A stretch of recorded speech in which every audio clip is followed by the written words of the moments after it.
தினசரி 1% முன்னேற்றம். குட்டிக்கதை.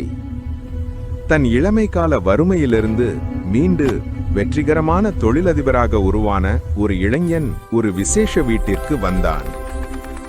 அவன் வளர்ச்சியை பார்த்த உறவினர்களும் நண்பர்களும், எப்படி உன் வாழ்க்கையில் 0லிருந்து ஒரு வெற்றிகரமான தொழிலதிபராக உருவானாய்? அந்த வெற்றியின் ரகசியம்தான் என்ன என்று சந்தோஷமாக கேட்டனர்.